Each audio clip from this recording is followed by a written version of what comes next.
चलिए दोस्तों, आज हम करेंगे प्रैक्टिस मॉक का मैथ सेक्शन का सॉल्यूशन, जो कि आपका 2 दिन के लिए अवेलेबल होता है, थर्सडे और फ्राइडे को। चलो फिर स्टार्ट करते हैं, देखते हैं कैसे क्या क्वेश्चन पूछे गए थे और आपके जो भी मार्क्स रहे हो उसको आपको लिखना है कमेंट बॉक्स में। कह रहा था एक टैंक में 2 इनलेट और 3 आउटलेट पाइप जुड़े हुए हैं। प्रत्येक इनलेट पाइप टैंक को अकेले इतने घंटे में भर सकता है, प्रत्येक आउटलेट पाइप टैंक को अकेले इतने घंटे में खाली कर सकता है। यदि सभी पाइप को एक साथ खोल दिया जाता है तो टैंक को भरने में लगने वाला समय। सबसे पहले पाइप ये 45 भरने वाला था, खाली ये हो गया। यानी कि अगर इसमें से हम ले लें कॉमन, कुछ 9 बनना 45 से तो कुछ बनना नहीं है, तो 15 ले लिया, तो 15 तिया 45, 15 पना 75, यानी कि 15 गुणे में 15 हो गया और इफिशियंसी हो गई 5 और इधर बचा था 15 पना 75, तो 3 हो जाएगा। ठीक है, अब हम ये एक चीज देखते हैं भाई, जो इनलेट पाइप थे वो 2 थे, आउटलेट पाइप हमारे पास 3 थे। ये 5 की इफिशियंसी से कितना काम करेंगे 10, ये 3 की इफिशियंसी से 9 काम करेंगे। तो भैया ये भरने वाला, ये खाली करने वाला, तो काम तो केवल एक ही होगा, 15 गुणे में 15 बटे में 1, यानी कि 225 घंटे आंसर। अगला सवाल, एक वृत्त ए का क्षेत्रफल वृत्त बी के क्षेत्रफल से इतने सेंटीमीटर स्क्वायर अधिक है। यदि वृत्त ए और बी की त्रिज्याओं का योग इतना है तो वृत्त ए और बी की परिधि के बीच अंतर कितना होगा। देखो, कहने का मतलब है रेडियस, अगर r1 माइनस का r2 देखें तो ये प्लस में था, 77 दिया गया था। अगर परिधि का अंतर निकालेंगे तो 2 पाई r1 माइनस का r2 हमें चाहिए होगा, और यहाँ पर क्षेत्रफलों का अंतर दिया गया था, यानी कि पाई r1 स्क्वायर माइनस का r2 स्क्वायर, तभी तो अधिक होगा, नहीं तो फिर अधिक कैसे आएगा जब तक अंतर नहीं होगा। 539 दिया था, यानी कि ये देखो पाई से पाई कैंसिल आउट हो गया। यहाँ पर अगर देखें तो इसको r1 माइनस का r2 और r1 प्लस का r2 लिख सकते हैं, और इसका हमें मान पता था 77, यानी कि अगर हम यहाँ पर देखें तो ये 7 से चला जाएगा, यानी कि r1 माइनस का r2 बराबर में कितना हो गया, 7 आ गया हमारे पास, बस खत्म हो गया। यहाँ पर 2 गुणे में 22 बटे में 7, इनटू में हमें करना था 7, कैंसिल आउट 44 आंसर। अगला सवाल, ए अकेला किसी काम को 60 दिनों में पूरा कर सकता है, जबकि ए और बी मिलकर उसी काम को 24 दिनों में कर सकते हैं। बी ने काम शुरू किया, 18 दिनों तक काम किया और फिर चला गया, और शेष काम ए ने पूरा किया। यदि काम के लिए आवंटित कुल मजदूरी इतने रुपए है तो ए द्वारा प्राप्त मजदूरी कितनी है। भाई ए कर रहा था 60 दिन में, ए प्लस बी कर रहा था 24 दिन में। अगर एलसीएम लेंगे तो 120, ये हो गया 60 दूनी 120, ये 24 पंजे 120। एक इसकी इफिशियंसी 2 हो गई तो इसकी इफिशियंसी 3 हो जाएगी क्योंकि हमें टोटल 5 बनानी है। अब भैया बी ने काम शुरू किया 3 की इफिशियंसी से, इतना काम किया किसने, बी ने किया, यानी कि 120 माइनस का 18 तिया 54, ये काम किसका हो गया, ए का हो गया। तो यहाँ पर करेंगे 10 से 4 गया 6 हो गया, 11 से 5 गया 6 हो गया, 18 तिया 54 हो गया, तो 6 कम 6 हो गया, 6 ने में 54 हो गया, यानी कि 11 और 9 20, 20 का मान हमें दिया गया था 2000, हमें ए की मजदूरी निकालनी थी, यानी कि 11 का कैंसिल आउट, 2 एकम 2 गया, यानी कि 1100 रुपए हमारा आंसर आ जाएगा। अब यहाँ पर एक राइट एंगल ट्रायंगल दिया गया था, ABC 90 हो गया, DE is perpendicular to AB हो गया, यानी कि ये भी एक 90 डिग्री हो गया। ठीक है, DE बराबर में 2 दे दिया था, कह रहा था DBC 60 डिग्री है, DBC यानी कि ये 60 डिग्री हो गया, CAB यानी कि ये 30 डिग्री हो गया। कह रहा था find the area of triangle DBC, यानी कि DBC इसका मान निकालना है। अब एक चीज बताओ, पूरा ट्रायंगल ABC ले लो भाई, ये 30 हो गया, ये पूरा 90 था तो ये वाला 60 हो जाएगा, यानी कि ये 60 हो गया तो ये भी 60 हो गया। अब यहां से अगर देखेंगे तो ये 30 हो गया और ये 90 था तो ये कितना हो गया, ये भी 60 हो गया। यानी कि अगर ये 2 है, 2 से हमें किस पर जाना है, हमें जाना है कर्ड पर, कर्ड यानी कि हाइपोटेनस पर, 2 गुना होगा इसका 4, बस खत्म हो गया, यानी कि 2 दूनी 4 कहीं लिखा है, आंसर लगा दो। हमेशा ध्यान रखना क्योंकि ये एक राइट एंगल ट्रायंगल बन गया, सॉरी राइट एंगल कह रहा हूँ, इक्विलेटरल यानी कि समबाहु त्रिभुज। हमेशा ध्यान रखना अगर भुजा 2 हो तो एरिया √3, यहाँ पर भुजा 4 हो गई थी तो इसका 2 गुना, तो इसी का स्क्वायर √3 के साथ चिपका दो आंसर। अगर 8 दे दिया जाए तो कै गुना हो रहा था, 4 गुना, तो इसी का स्क्वायर रूट के साथ चिपका दो, 4 चौको 16 √3 एरिया हो जाएगा कब, जब साइड हमारी 8 सेंटीमीटर हो। तो ये जल्दी आ जाता है बस निकल के, और कुछ नहीं। अगला सवाल, सिंप्लीफिकेशन है भाई, करते हैं, बहुत सावधानी से करना होता है, पहले एक चीज ध्यान रखना, नहीं तो पता लगे अंधाधुंध किए जा रहे हैं, कुछ भी निकाल रहे हैं। तो ये 9 ने 81, 9 बार पूरा चला जाएगा। ठीक है, ये 9 प्लस में 4 चौको 16 हो गया, प्लस में 18 गुणे में 7 हो गया, माइनस में 5 चौको 20 हो गया, 5 एकम 5 हो गया। तो यहाँ पर कर देंगे 18 सत्ते 126 और माइनस का 41, इधर 9 प्लस का 16 हो गया। ठीक है, 9 6 15 25 हो गया और इनको जोड़ देंगे तो 25 दूनी 50 होना चाहिए था, 150, लेकिन एक ज्यादा है तो 151 माइनस का 41, यानी कि ये हो जाएगा हमारे पास 110। अब नीचे जब इसको सॉल्व करेंगे तो 15 दूनी 30, 15 तिया 45 हो गया, यानी कि 28 गुणे में 6, 6 अट्ठे 48 हो गया, हासिल लगा 4, 6 दूनी 12 और 4 16 हो गया, और फिर प्लस का 23 हो गया और माइनस में 169 हो गया। इनको करेंगे तो ये -1 हो गया, 23 और 1 साथ में आ जाएगा तो 22 हो जाएगा प्लस का, यानी कि 110 बटे में 22 हो गया, यानी कि 22 पंजे 110, 5 आंसर।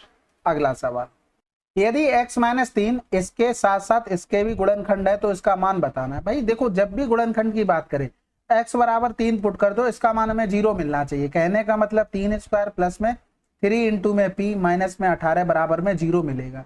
तो ये 18 इधर पहुंच गया, 3 त्रिका 9 इधर पहुंच गया, यानी कि p बराबर तो 3 आ गया। इसमें भी रखेंगे तो 3 त्रिका 9 प्लस का 3 क्यूब माइनस का 24 बराबर में कितना हो गया, इधर 0 हो गया, यानी कि 3 त्रिका 9 क्यूब बराबर में 3 अट्ठे 24 माइनस का 3 हो गया। तो 8 से 3 गया 5 हो गया। अब इसमें वैल्यू पुट कर दो, 3 त्रिका 9 माइनस का 5 यानी कि 4 आंसर। अगला सवाल, 2 सामान्य और 3 सुगंधित मोमबत्तियों का विक्रय मूल्य इतना है। हालांकि एक सामान्य और 2 सुगंधित मोमबत्तियों का विक्रय मूल्य इतना है, यदि प्रत्येक सामान्य मोमबत्ती को 20% की हानि पर बेचा जाता है और प्रत्येक सुगंधित मोमबत्ती को इतने लाभ पर बेचा जाता है, तो 8 सामान्य और 3 सुगंधित मोमबत्तियों का क्रय मूल्य ज्ञात कीजिए। तो देखो, 2 नॉर्मल, भाई देखो नॉर्मल और सेकंड को यस से कर लेंगे। 3 सुगंधित, इनका मूल्य था 92, और यहाँ पर अगर देखते तो एक नॉर्मल था, एक नॉर्मल और 2 सुगंधित, यानी कि सेकंड वाली का 58 था।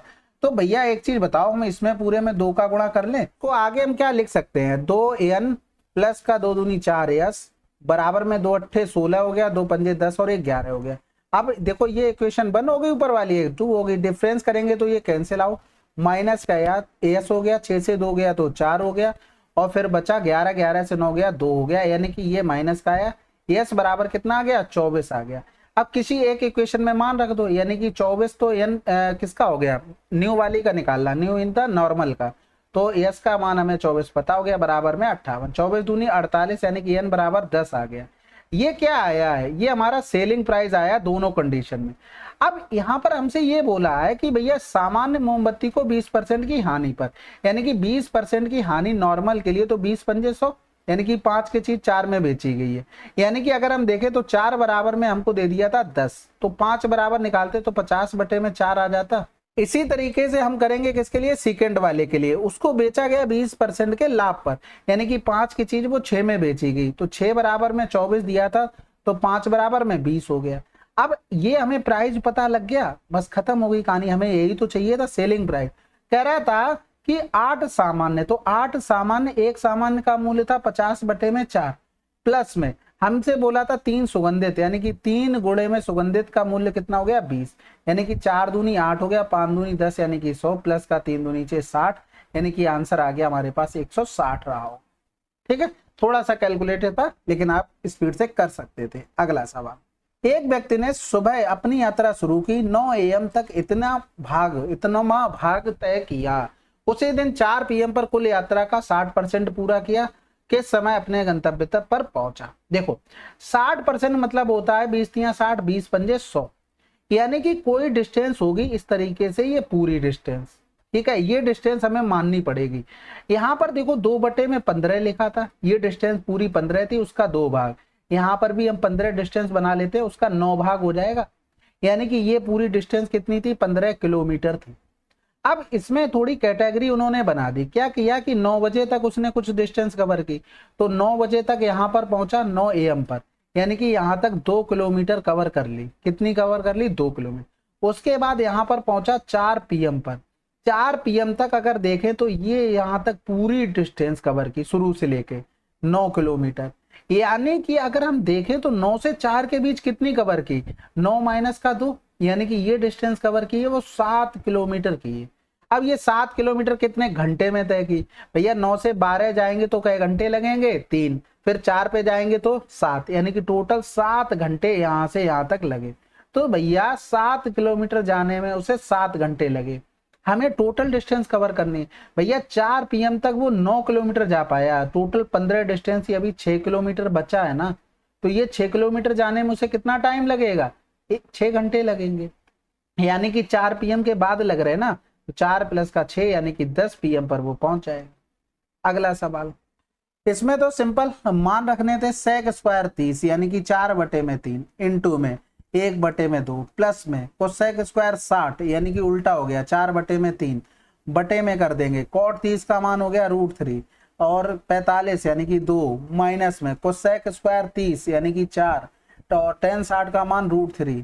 ठीक है, यहाँ पर कर देंगे तो ऊपर हो जाएगा 3 दूनी 6, या तो ऐसे काट लो, ये 2 दूनी 4 हो गया, 4 2 6 यानी कि ऊपर 2 हो गया, नीचे करेंगे तो √3 यानी कि 4, तो ये आ जाएगा माइनस का वो भी 2√3, आंसर तो माइनस में आ जाएगा, वो भी 1/√3। अगला सवाल, ये भी सिंपल था भाई, देखो क्या करना है, यहाँ पर 3 tan स्क्वायर x लिखा, माइनस का है, अब ये माइनस वाला इधर ले जाएंगे प्लस हो जाएगा 4 sin स्क्वायर x बराबर में हो गया 3 tan स्क्वायर x।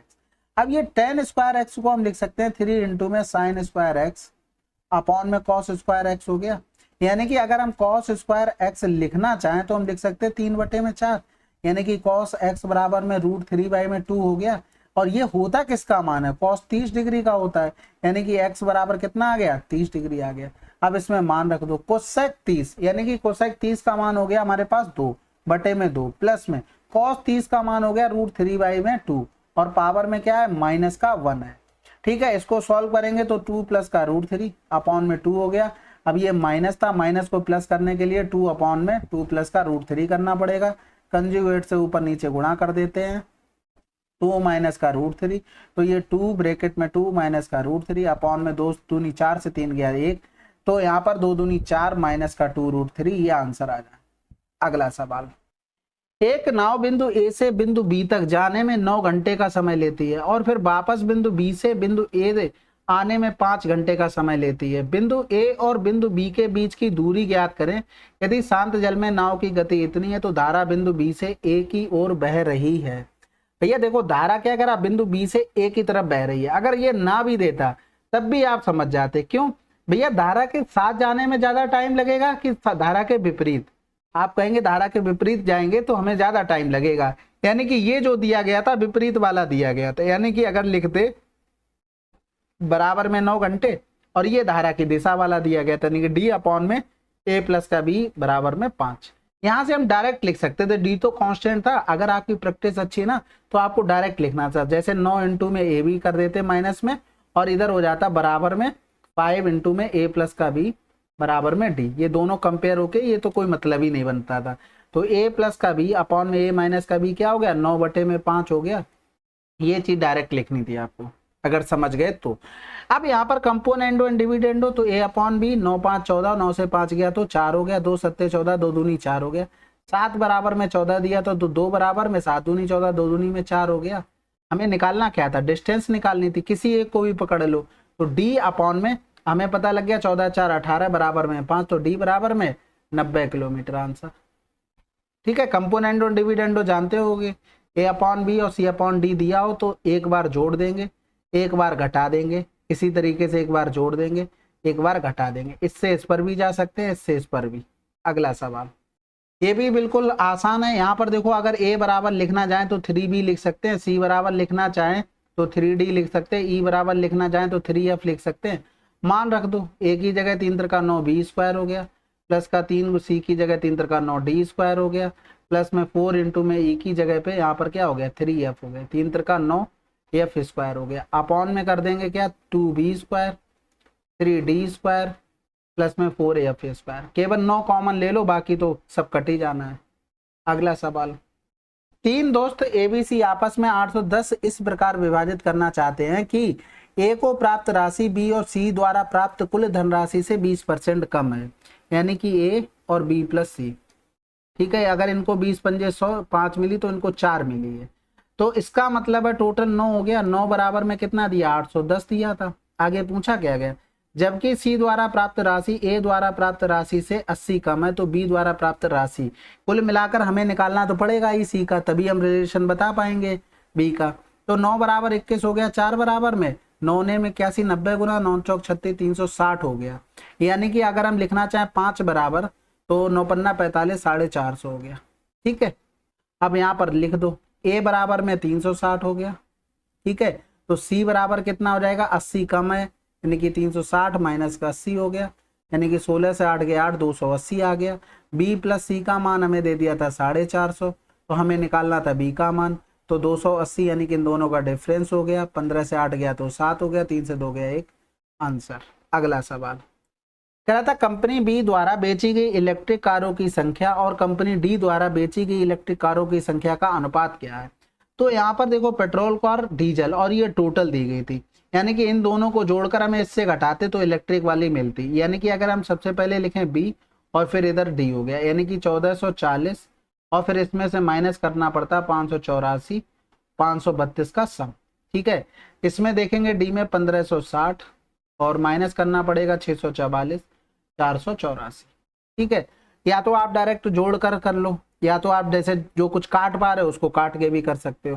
तो पहले जोड़ ही लो, क्योंकि 2 से कटेगा, आगे पता नहीं कटा नहीं कटा। तो ये 4 2 6 हो गया और 8 2 10 हो गया, 5 5 10 11, यानी कि इन दोनों का डिफरेंस करेंगे तो यहाँ लिख देंगे 10 से 6 गया तो 4 हो गया, 3 हो गया, 4 से 1 गया 3। इनको जोड़ेंगे तो 4 4 8 हो गया, 8 4 12 हो गया, 6 4 10 11। दोनों का डिफरेंस करेंगे, 10 से 8 गया तो 2 हो गया, और बचा 5 से 2 गया तो 3 हो गया, और 5 से 1 गया तो 4 हो गया। तो इधर यहाँ पर करेंगे, लेकिन इतना छोटा रेशियो तो पहुंचेगा ही नहीं, कहीं गलत कर दिया क्या। अच्छा हाँ, यहाँ पर 32 था, माफ कीजिएगा।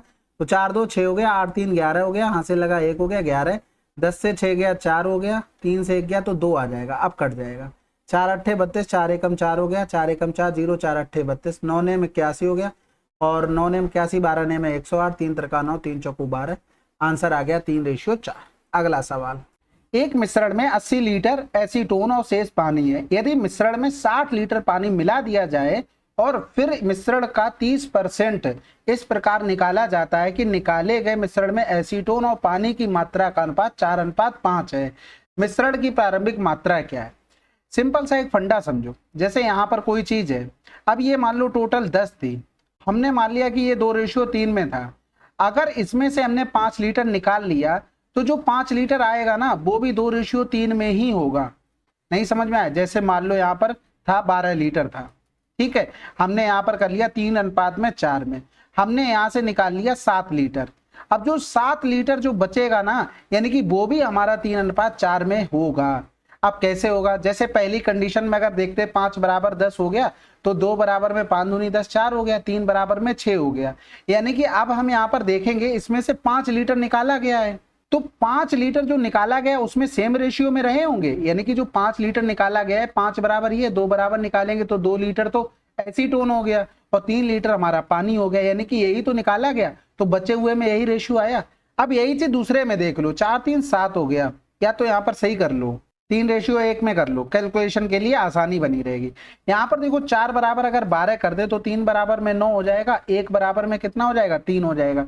अब इसमें से निकाला गया कितना 7 लीटर निकाला गया, वो भी सेम रेशियो में निकलेगा। कैसे भाई, देखो यहाँ से हमने जब 7 लीटर निकाला तो वो सेम रेशियो में निकला होगा।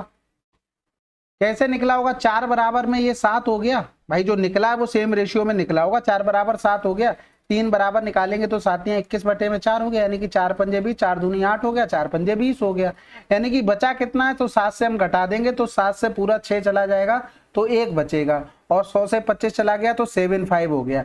यानी कि ये इतना निकला, यानी कि एसीटोन 5.25 निकला है और पानी 1.75 निकला। ये पॉइंट से पॉइंट हटा दो, 25 दूनी 50, 25 एकम 25, 25 सत्ते 175, 7 एकम 7, 7 21, देखो सेम रेशियो में आया। तो ये चीज ध्यान रखना, यहाँ पर 80 रेशियो में एक्स रहा होगा, ये एसीटोन हो गया, पानी हो गया। अब क्या हुआ, इसमें पानी मिला दिया गया, पानी मिला दिया गया, एक्स लीटर मिला दिया गया, यानी कि ये इसमें हो गया, टोटल भी इसमें हो गया। अगर रेशियो बनाना चाहोगे तो यही तो रेशियो निकालोगे। पहले टोटल क्वांटिटी थी 80 प्लस का एक्स, यानी कि 80 इसमें एसीटोन था और ये पानी था, उनका रेशियो ये था। इसमें अगर मिला दोगे तब यही तो रेशियो बनेगा। अब इसमें से 30 लीटर इसमें निकाल लिया गया, यानी कि जो पहले रेशियो था वही तो रेशियो बाद में भी रहेगा हमारे हिसाब से। क्वेश्चन में वो रेशियो 4/5 दे दिया था, बस 4 दूनी 8 हो गया, 5 दूनी 10, 100 बराबर में x प्लस का 60 हो गया। x बराबर कितना आ गया 40 निकल कर आ गया, यानी कि यहाँ पर 80 लीटर एसोटीन रहा होगा, 40 लीटर पानी, टोटल 120 लीटर रहा होगा, बात खत्म हो गई। अगर आप इस तरीके से नहीं कर पा रहे थे तो इसमें ऑप्शन का सहारा लेके आप कर सकते हैं, जिससे आपको कैलकुलेशन आसानी रहे। कैलकुलेशन आपको ज्यादा आसान रहेगी 100 से और 120 से, तो वहां से भी आप कर सकते थे, सेम चीज बनती। अब जैसे 120 लीटर लेते तो 80 ये हो गया, 40 ये हो गया, अब इसमें पानी मिलाते 60 लीटर, तो यहाँ पर हो जाता 80 रेशियो में 100 हो जाता। यानी कि अब यहाँ पर देखना, ये यहाँ से यहाँ पहुंचा, 2 चौको 8 2 पंजे था, यानी कि 4:5 था, और बाद में बचा भी देखो 4:5 में है। तो यहां से जो भी निकालोगे, जो पहले रेशियो था वही रेशियो यहाँ पर बचेगा। ठीक है, अगला सवाल। 1200 व्यक्तियों के समूह में 45% पुरुष है और शेष महिलाएं हैं। यदि 507 महिलाएं दाएं हाथ का यानी कि राइट हैंड का यूज करती हैं और शेष बाएं हाथ के से काम करते हैं, जबकि 25% पुरुष बाएं हाथ से काम करते हैं, तो समूह में कितने लोग बाएं हाथ से काम करते हैं? देखो, पुरुष का 25% निकाल लेंगे बाएं हाथ का, हमें निकालना है महिलाओं का। यानी कि अगर हम देखें तो 1200 था टोटल, 45% अगर पुरुष थे तो महिलाएं 55% हो गई यहाँ पर। अब यहाँ पर अगर हम देखें तो 1200 का 45% का 25% ये हमारे पुरुष आ गए, जो कि बाएं हाथ से यानी कि लेफ्ट हैंड से लिखते हैं या काम करते हैं। लेकिन महिलाओं का देखेंगे तो 1200 का 55% ये महिलाएं हैं। ठीक है, 55% तो महिलाएं थी। अब इसमें से 507 ऐसे थे जो लिख रहे थे किससे? राइट हैंड से या काम कर रहे थे, उनको हम यहाँ से हटा देते हैं, तो ये कैंसिल आउट हो गया। 12 पंजे 60 हो गया, 660 माइनस का 507, 10 से 7 गया 3, 5 हो गया 153। इधर करेंगे 25 चौकू 100 हो गया, 4 3 12 हो गया, ये कैंसिल आउट हो गया। 3 पंजे 15, 3 चौकू 12, 1 13 हो गया। अगर जोड़ देंगे तो 153 यानी कि 5 3 8 हो गया, 5 3 8 हो गया, 288। 288 1200 का कितना परसेंट है? तो 12 दूनी 24, 12 चौक 48, 24% आंसर। अगला सवाल। महिलाएं और 3 बच्चे मिलकर एक काम को 15 दिनों में पूरा कर सकते हैं, जबकि 3 पुरुष 2 महिलाएं और 2 बच्चे समान काम को 10 दिनों में पूरा कर सकते हैं। 14 पुरुष और 4 महिलाएं द्वारा समान काम को पूरा करने में लिया गया समय। 1 पुरुष 2 महिलाएं 3 बच्चे ये कर रहे थे 15 दिन में। 3 पुरुष 2 महिलाएं और 2 बच्चे ये कर रहे थे हमारा कितने, यानी कि 10 दिन में। एलसीएम हमने ले लिया तो पूरा आ जाएगा 30, यानी कि 15 दूनी 30, 10 तियां 30 हो गया। इफिशियंसी हमें पता लग गई। अब हमें देखो चाहिए है जो ना, उसमें बच्चे नहीं दिखने चाहिए, यानी कि 14 पुरुष हैं और 4 महिलाएं हैं। ठीक है, तो एक चीज बताओ, हमने क्या किया, हमें कुछ गुणा भाग करना पड़ेगा तभी तो जाएगा। यानी कि इसमें हमने 2 का गुणा कर दिया, इसमें हमने 3 का गुणा कर दिया, और फिर माइनस कर देंगे तो हमारा डिफरेंस आ जाएगा। यानी कि 9p प्लस का 3 दूनी 6m प्लस का 3 दूनी 6b बराबर में हो गया 3 त्रिका 9। इफिशियंसी लिखी डायरेक्ट।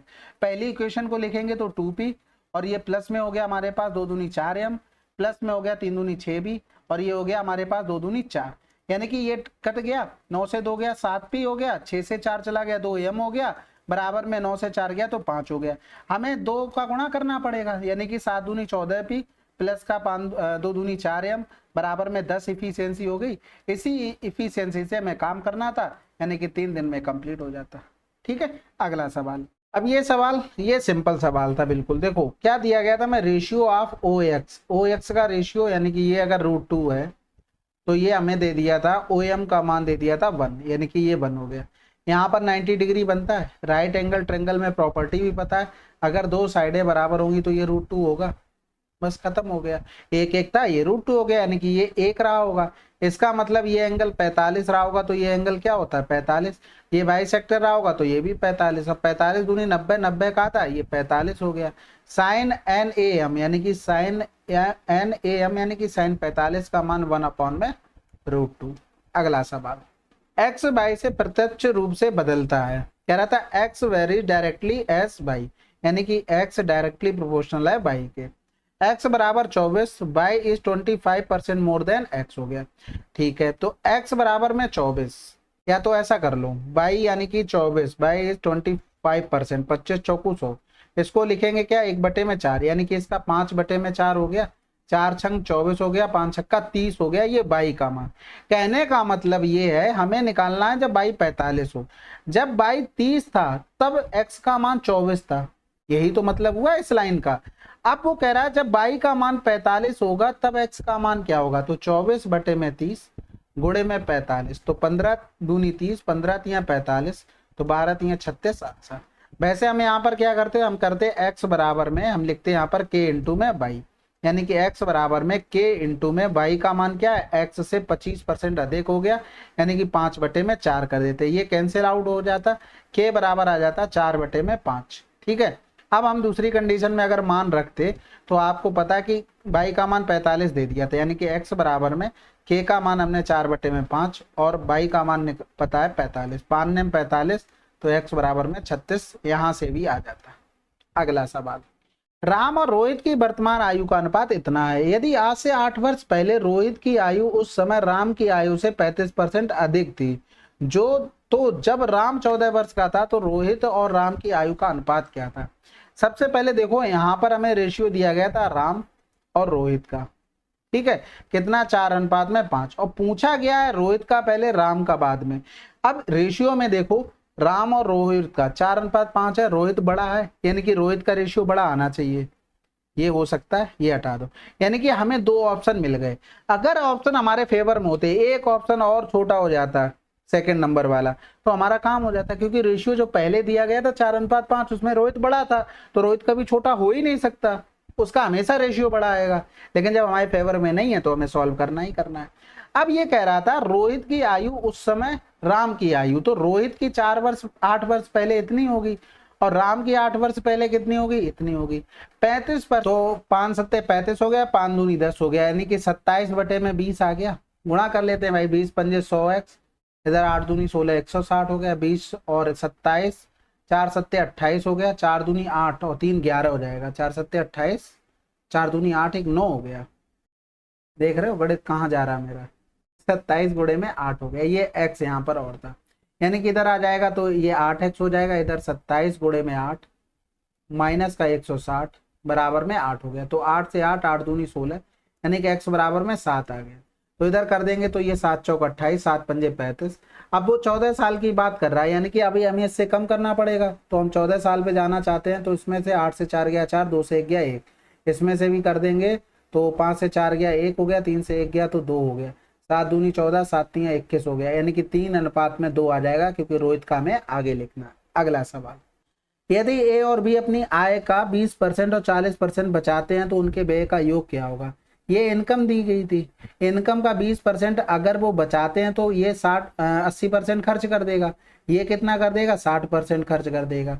यानी कि अगर हम देखें तो ए और बी की बात हो रही है, तो 32 के का हमें निकालना 80%, प्लस करना है हमें 24 के का 60% और हमें प्लस कर देना है। ठीक है, तो यहाँ पर अगर कुछ काट लें क्या, पहले 0 तो चले ही जाने हैं।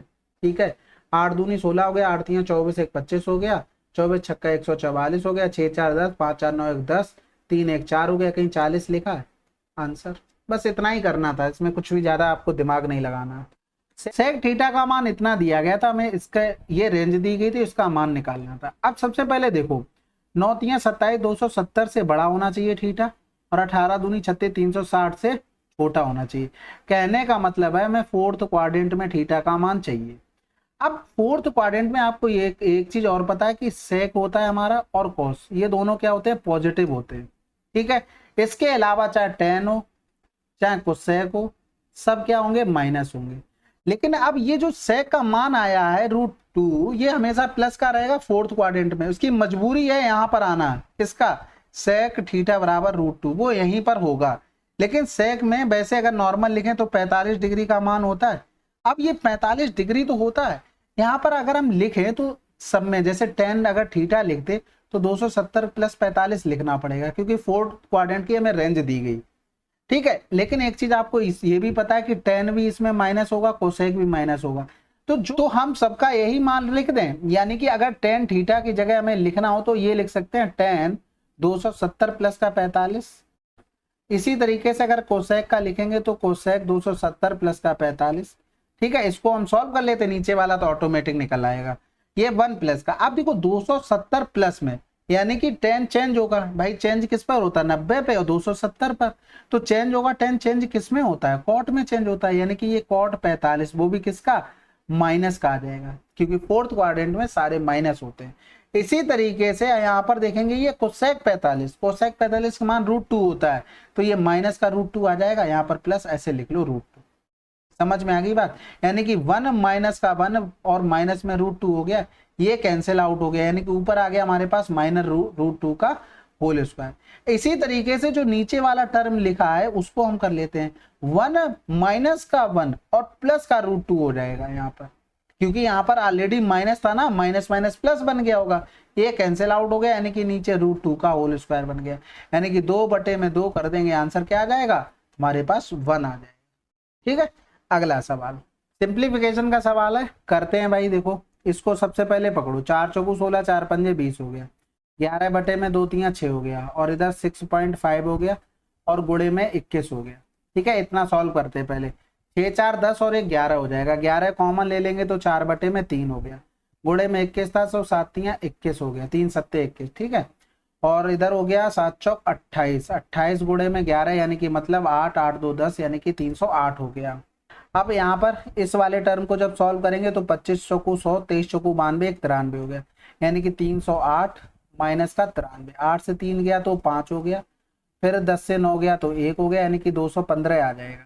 अब इसी तरीके से नीचे के टर्म को सॉल्व करते हैं, इसको 8 गुणे में 4, 25 चौको 100 हो गया, 9 चौक 36 और 1 37, 37 गुणे में 8, माइनस का 121 और माइनस का 170 हो गया।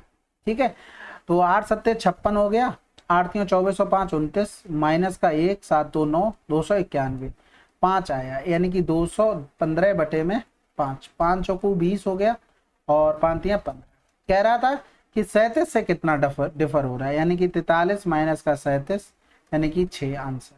ठीक है, अगर ऑप्शन में 43 दिया होता तो हो सकता है कि एक आध गलत लगा देता आंसर, लेकिन ऐसा दिया नहीं था तो कोई बात ही नहीं है। ए की आयु ₹12,500 और बी की आयु ए की तुलना में 44% अधिक है। ए ने अपनी आय का 18% भोजन पर खर्च किया, शेष आय का 60% किराए पर और बाकी की बचत की, जबकि बी ने अपनी बचत से 7400 अधिक खर्च किया। ए और बी की औसत बचत का पता लगाएं। तो देखो ए की आय 12,500, ठीक है, और फिर बी की आय कितनी हो गई 12,500, 44% अधिक यानी कि 144/100 हो गया। अब यहाँ पर देखो हमें एग्जैक्ट निकालना, नहीं तो थोड़ा बहुत हम परसेंटेज पे काम भी कर सकते थे, तो इसलिए कुछ कर नहीं पाए। यहाँ पर अगर 12,500 एक ही बात करेंगे तो 18% भोजन पर खर्च कर दिया तो बचा कितना 82%, 60% किराए पर खर्च कर दिया बचा कितना 40, बाकी ये सेविंग आ गई, यही हमें निकालना भी है। तो पहले क्या करते हैं, ये काट लेते हैं, 0 से 0 हो गया। ठीक है, और इधर कर देंगे तो क्या 25 पंजे 125, 25 चौको 100, कैलकुलेटिव पेपर था इसका मतलब ये हो जाएगा 50, यानी कि 0, 5 दूनी 10 हो गया, 5 अट्ठे 40 और 1 41 हो गया।